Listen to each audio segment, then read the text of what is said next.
Mugetufuna si mawulire malungi. Agatha mukyala wa Tom D embeera etabuse mu ddwaliro, abasawo bakakasizza akatambi kengendo okubeera nga nkuzanyira buterevu. Ninga nkusaba subscribing atanaba nawe atanalikinga video gena maaso bwotyo berenga ate ogirayikinga. So ladies and gentlemen, mwebali nnyo mwebalire ddala. Eggulo nabaddeko mu ddwaliro e Lubaga naye mbasaba TikTok ono mumuse mu ssaala zammwe. Eggulo nabadde mu ddwaliro e Lubaga, nabadde ngenza okulaba Agatha mukyala wa Tom D. Agatha embeera gy'alimu si nnungi. Bw'oba ng'oli mukwano gwa Agatha nga bwe ndaba videos muzikola ku TikTok, bw'oba ng'oli TikToker, bw'oba ng'obadde oyagala nnyo Agatha, please mbeegayiridde mugendeeko mu ddwaliro e Lubaga mulabe ku Agatha tali fine. Agatha ali mu mbeera esembayo okuba obubi. She has used all the money, akozesezza sente zonna z'abadde ayina, sente ziweddewo. She has reached a point of telling me, Alan, if you can do a video, if you can do anything, please do. Now, Agatha yabadde ki? Agatha abatakimanyi mu second born ewaka. Naye second born Agatha yalinga breadwinner. Mama wa Agatha yalwadde ekibumba.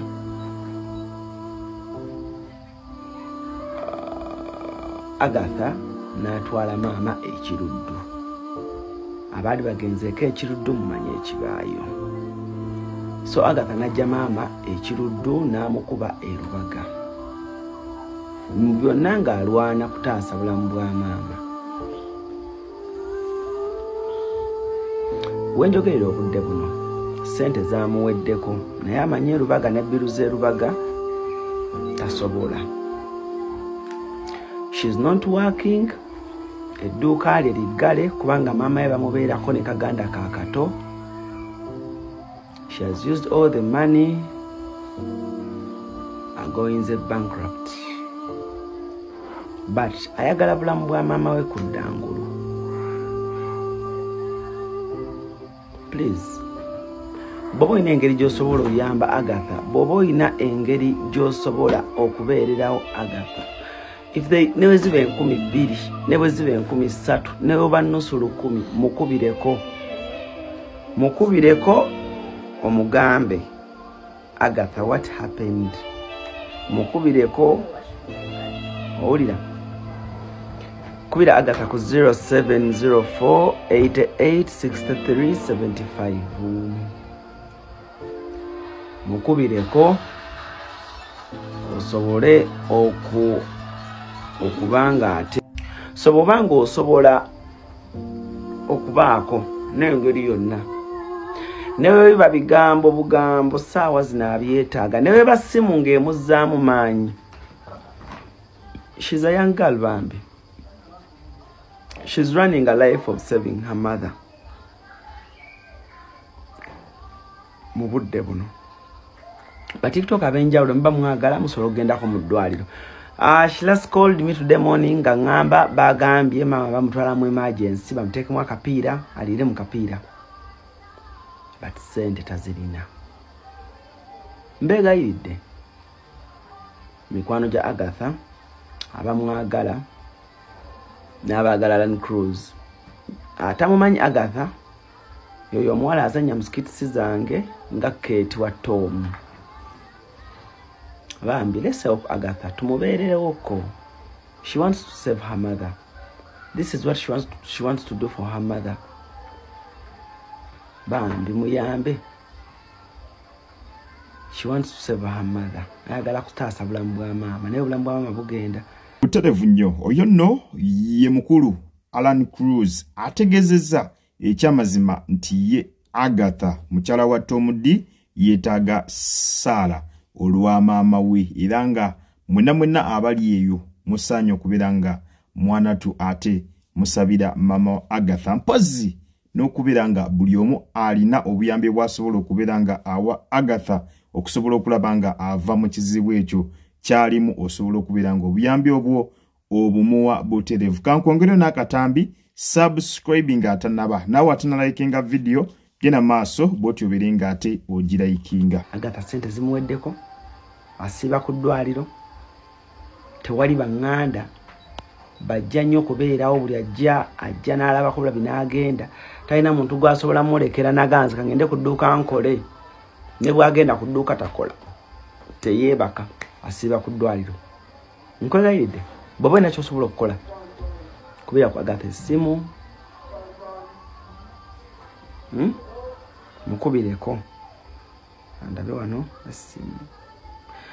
essimu endala eri 0708863775 kubira Agatha omubuuzeeko oba omusindikika WhatsApp message omubuuzeeko omwana oyo embeera gy'alimu si nnungi.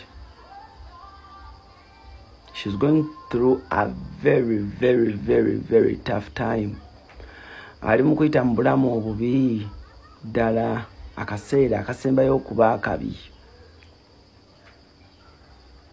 Mumubeererewo tumubeererewo fenna. Buli TikTok awulidde munnammwe tali bulungi. Buli mukwano gwe awulidde munnammwe tali bulungi.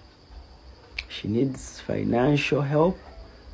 She needs obuyambi bw'okwogerako naye buli kimu akyetaaga. Kale byebyo byenzo bagamba. For now I'm out. Sibe bulungi.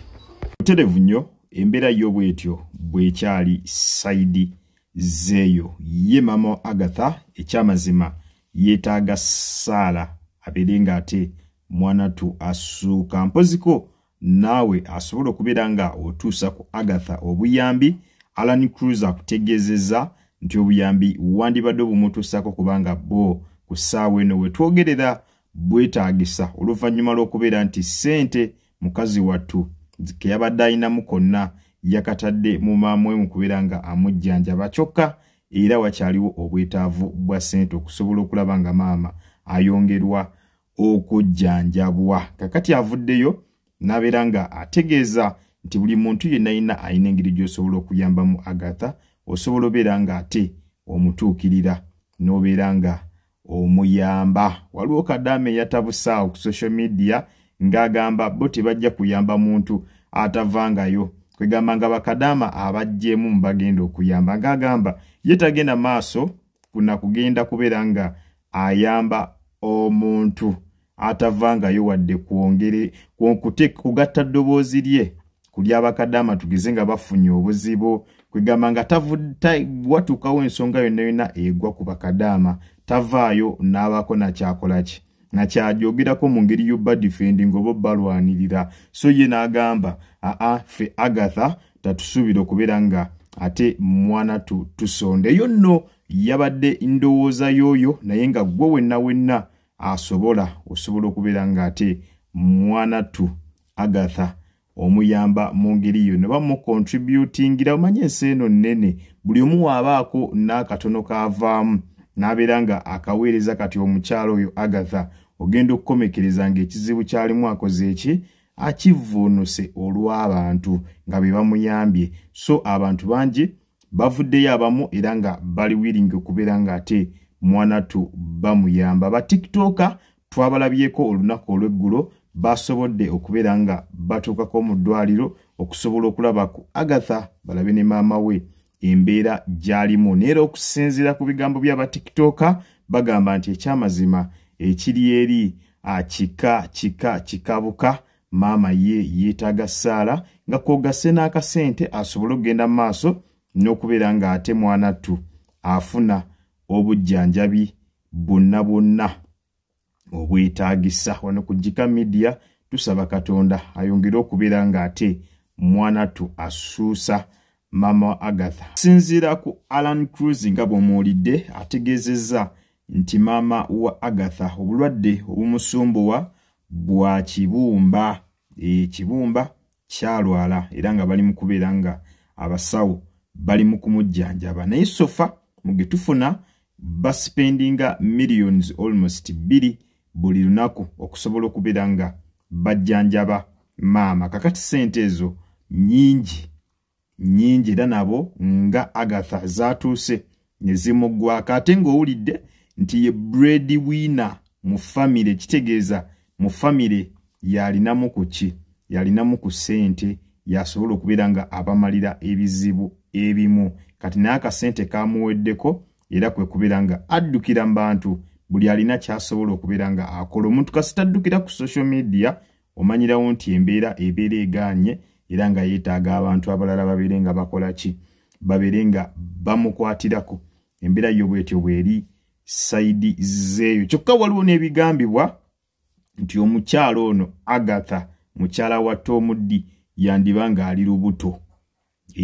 Ali mu kuyita mu mbeera eyo yonna, mu mbeera ey'okunyigirizibwa, mu mbeera ey'okubeera nga ali mu nnaku eya maama we okusobola okulaba nga amujjanjaba, naye nga ssebo ali lubuto lwa Tom D. Embeera eyo osobola okubeera nga naawe ogitegeera bulungi nnyo nti tebeera nungi yadde mukyala muzito ate ng'ali mu kubeera nga embeera gy'alimu yakubeera nga alabirira maama we nga mulwadde, yakubeera nga anoonya buyambi okusobola okulaba nga maama we avuunuka ekizibu kyalimu ku ssaawa eno. So gwe wenna ali yasobola okubeera nga amuyamba mu ngeri yonna osobola obeera nga omutuukirira. Ku social media akozesa Agatha Katrina, osobola okubeera nga omutuukirira n'obeera nga omutuusaako obuyambi mu ngeri yonna. Ku mukutu Jika Media kubadde kusaba subscribing atanaba nawe atanalikinga video kusaba ogene maaso